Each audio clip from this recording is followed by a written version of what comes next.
সারি সারি সাজানো চুলা, চলছে রান্না। বিশাল জায়গা জুড়ে 2000 চুলা জ্বলছে একযোগে। দিনরাত 24 ঘন্টা দেশের বিভিন্ন স্থান থেকে আসা ভক্তবৃন্দের জন্য চলছে রান্না। রান্নার কাজে নিয়োজিত রয়েছেন 30,000 স্বেচ্ছাসেবক। কেউ ভাত, কেউ ডাল, কেউ বা মাংস রান্না করছেন। শুক্রবার দুপুর থেকে রান্নার আয়োজন শুরু হয়েছে। এক নাগারে মঙ্গলবার পর্যন্ত চলবে এই আয়োজন। প্রতিদিন 2 লাখ নারী পুরুষ ভক্তের খাবারের ব্যবস্থা করা হচ্ছে। খাবারের মধ্যে রয়েছে ভাত, আলু দিয়ে ডালের লাবড়া, গরু, খাসি ও মুরগির মাংস। মুসলমান সম্প্রদায়ের ভক্তবৃন্দ ছাড়াও অন্য ধর্মের মানুষের জন্য রয়েছে আলাদা রান্নার আয়োজন।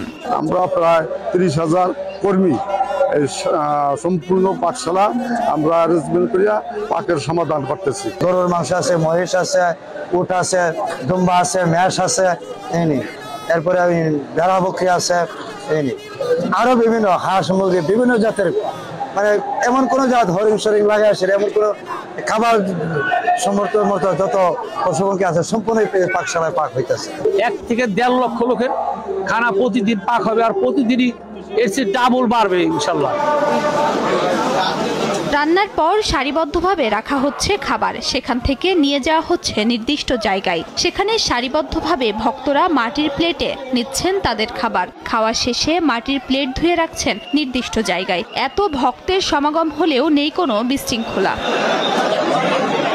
উরুস উপলক্ষে কয়েক কিলোমিটার এলাকাব্যাপী তাঁবু স্থাপন করা হয়েছে। দেশ বিদেশের বিভিন্ন প্রান্ত হতে সড়ক, রেল ও নৌপথে বিভিন্ন যানবাহনে চেপে আশেকান ও জাকেরানরা সমাবেত হয়েছেন। উরুসে আসা সকলের জন্য তোবারকের পাশাপাশি রাত্রি যাপনের ব্যবস্থা রয়েছে। নিরাপত্তার জন্য নেওয়া হয়েছে বাড়তি ব্যবস্থা। প্রতিদিন ফরজ আমলের পাশাপাশি পবিত্র কুরআন তেলাওয়াত, জিকির আজগার, মোরাকাবা, ওয়াজ নসিহত, ওয়াজ মাহফিল এবং সুন্নত এবাদতের পাশাপাশি নফল এবাদত চলছে। শুক্রবার জুম্মার নামাজের মধ্য দিয়ে শুরু হওয়া উরুস মঙ্গলবার বিশ্বব্যাপীর মঙ্গল কামনা করে আখিরি মোনাজাতের মধ্য দিয়ে শেষ হবে। সময় সংবাদ, ফরিদপুর।